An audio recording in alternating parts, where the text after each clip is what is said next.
अगर आप भी लेना चाहते हैं देश दुनिया की तमाम जानकारी तो आज ही सब्सक्राइब करें हमारे चैनल को। साथ ही नीचे दिए बेल आइकन को जरूर दबाएं ताकि हर अपडेट आप तक पहुंच सके। नमस्कार, आप देख रहे हैं प्रभा साक्षी। मैं हूं आपके साथ अंकित सिंह। कोरोना संकट के मद्देनजर प्रधानमंत्री नरेंद्र मोदी द्वारा घोषित 20 लाख करोड़ रुपए के विशेष आर्थिक पैकेज से किसको क्या फायदा मिलेगा और किसके हाथ खाली रह जाएंगे, इसको लेकर पूरे देश में विशेष बहस छिड़ी हुई है। लेकिन इस पैकेज में एमएसएमई को क्या मिला? सूक्ष्म, लघु और मध्यम उद्योग को मोदी सरकार ने पैकेज का बड़ा तोहफा दिया है। माना जा रहा है कि इस पैकेज की वजह से आने वाले दिनों में इस सेक्टर का उत्थान होगा, जिससे भारतीय अर्थव्यवस्था का रुख बदल जाएगा। मोदी सरकार का यह पैकेज एमएसएमई के लिए गेम चेंजर साबित होगा। सबसे अच्छी बात है कि मोदी सरकार ने न सिर्फ इस सेक्टर को आर्थिक रूप से मजबूत बनाने में मदद की है, बल्कि इस सेक्टर के दायरे को बढ़ाकर उन्होंने छोटे व्यापारियों को आगे बढ़ाने में प्रोत्साहित करने का फैसला लिया है। एमएसएमई हमारी अर्थव्यवस्था में सबसे ज़्यादा रोजगार प्रदान करता है। छोटे उद्योगों के लिए कई बड़े कदम उठाए गए हैं। इनमें एमएसएमई को 3 लाख करोड़ रुपए का बिना गारंटी लोन दिया जाएगा। एमएसएमई को 4 साल के लिए लोन दिया जाएगा। इस स्कीम के तहत लिए गए कर्ज का भुगतान 1 साल तक नहीं करने की छूट होगी। आकार बढ़ाने की चाहत रखने वाले एमएसएमई को फंड्स ऑफ फंड्स का प्रावधान दिया गया है, जिससे 50,000 करोड़ की इक्विटी इन्फ्यूजन होगी। संकट में फंसे एमएसएमई को 20,000 करोड़ रुपए दिए जाएंगे।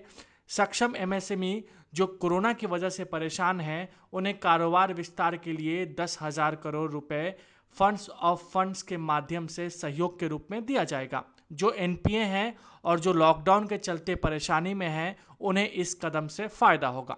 ज़्यादा निवेश वाली कंपनियों को एमएसएमई के दायरे में ही रखा जाएगा।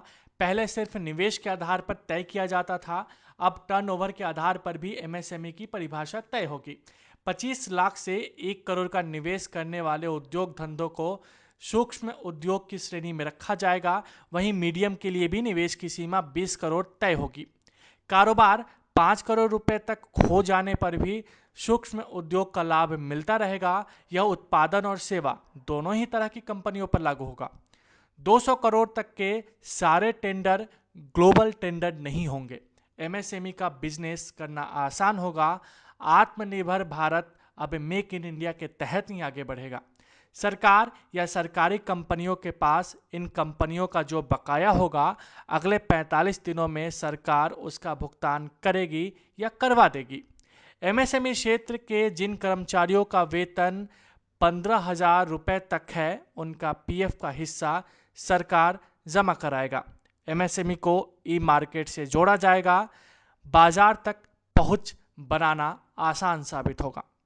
दूसरी ओर सरकार ने आम लोगों को बड़ी राहत दी है। केंद्र सरकार ने अब पैन कार्ड बनवाने के लिए नियमों को आसान कर दिया है।